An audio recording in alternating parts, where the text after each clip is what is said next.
So firstly, I would also like to acknowledge the traditional owners, elders past and present of the Gadigal people of the land that we meet here today, and to also acknowledge my aunties, uncles, brothers and sisters and colleagues that are here in the room.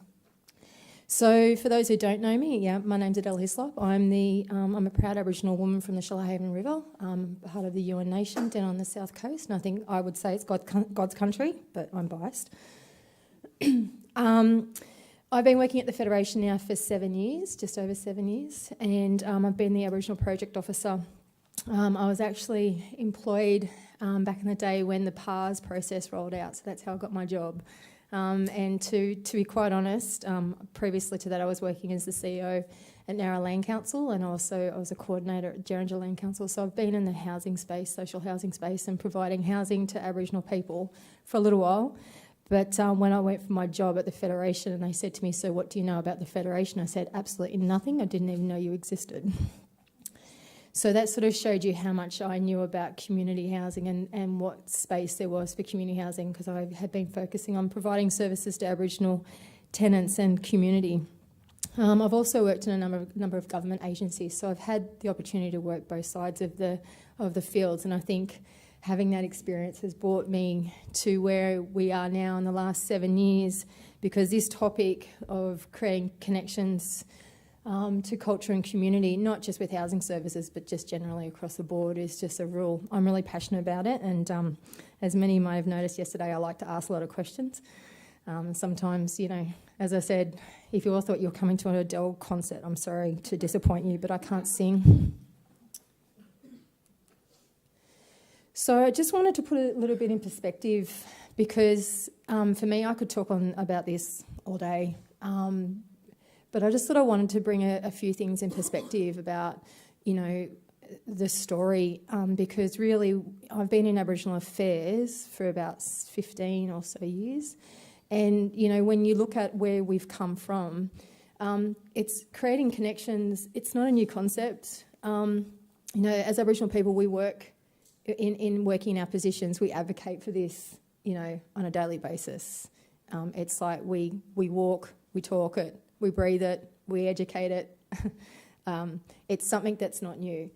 And there's been a lot of government initiatives that look at how mainstream services need to interact and provide the culturally appropriate services to Aboriginal people.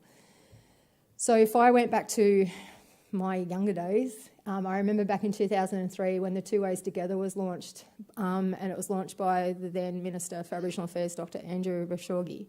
And, at that launch, he stated that, Aboriginal issues should no longer be the burden of Aboriginal people, but it needs to be a shared responsibility of every Australian.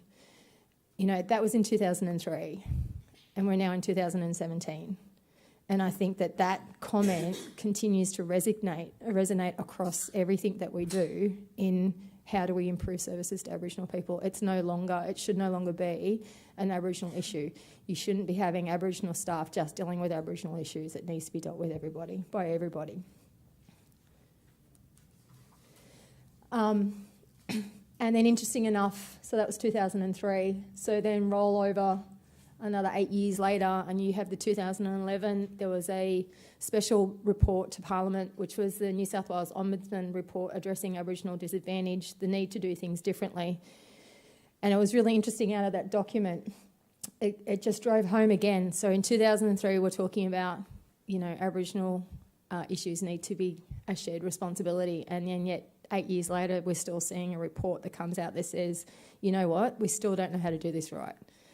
Government, and as you can see here, I just sort of pointed out, but it just says that, down the bottom, that, many years it's been a rhetoric about partnering with communities, and too often this has not been translated into communities having genuine involvement in decision-making about the solutions to their problems. And I mean, we're still talking about that today, and it's 2017. So somewhere along the line, we are just not hitting the mark. So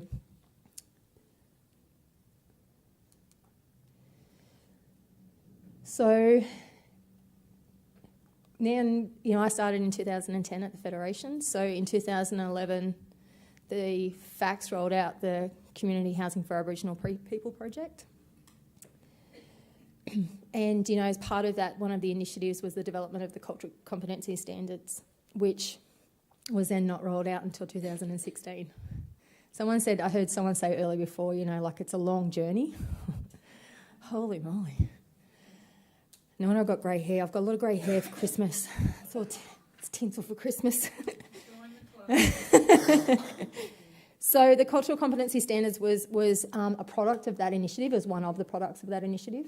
And then in 2015, the Foundation Success was rolled out with the intention to provide principles to the mainstream sector for working with Aboriginal people and communities. And then now in 2017, FACS is now looking at, they have specific targets for cost of outcomes for Aboriginal tenants. And there's now also a review of what was, we call it Chap 1, is now going to maybe Chap 2. And and again, that's with the intention to invigorate and widen the impact of deliverables to Aboriginal tenants. I guess one of the things with being involved with this process from day one, and I have to say, sitting at the table, I am the only Aboriginal person sitting at that table when we have these discussions, so it does do my head in a little bit. But I think the important thing is that some of the key messages that have come out of this is that the intention was there, and some providers did take up the intention, but they just didn't know how to do it. And so now we're coming up to another phase, and we need to now look again, it's the question of how do we do it. Which then brings me to my little colourful rocks. And the reason why I've got rocks there, not that I have rocks in my head, but the thing is that one of my key messages I think I've said to every community housing provider is that if you don't have a strong building platform to work off, you will have nothing. And if you can't establish a strong platform to build your change, cultural change, you will then end up with something that will fall over and you have to start again. So if you're going to do this, do it properly in the beginning. And that takes time. And yes, 2003 to 2017 is a very long time, but I may not be here for another 10 years to continue it, but I'm sure that someone will continue it. But that to me is that if you can't get the building foundations right, then how do you move forward? So the big thing that came out of the 2011 chat was the cultural competency standards, which was rolled out in 2016. We launched it in 2016. And I guess the big questions that came out of that was, how do we do this? Where do we start? And who do we talk to? And, to me, I always say, well, there's so many things that contribute to actually being achievable. It's just not that simple. Because when you look at it, it takes time, and you have to start from that to get that platform right. And so one of the key things I've always said is that you need to understand the past injustices that have been imposed on Aboriginal people to be able to move forward. So as I said, it's got here, achieving cultural competency, it's not an easy feat, and it requires a cultural change or shift of individuals and of organisational practices at all levels. That in itself can take years because, as we all know, going to school, I still remember going to school and when I told someone that I was Aboriginal and I had a photo of my great-grandfather in a tin humpy, I literally got criticised and was sort of asked, well, where's your sheet of iron, corrugated iron that's over your roof of your head? So you sort of zip your lips after that because you just realise that the cultural environment that you're in, it's not safe. And so you don't say anything. So I think that, there's a lot where people have... It's a challenge to compromise your way of thinking, to be able to recognise and accept truth about past histories and injustices. And that's a very big step to get over. It's also about understanding that cultural intelligence is an invaluable resource and it's not just there to be assessed with nothing in return. Because I think there's so many people who are in our community who are tired of being asked for information and get nothing back. So for me today, I wanted to focus on a few things for discussion, is looking at understanding the difference between cultural intelligence to cultural competency. So what makes them so different, and what can be learnt to help CHPs become culturally competent? Because I have so many people saying to me, okay, well, what do we have to do? And what does that mean?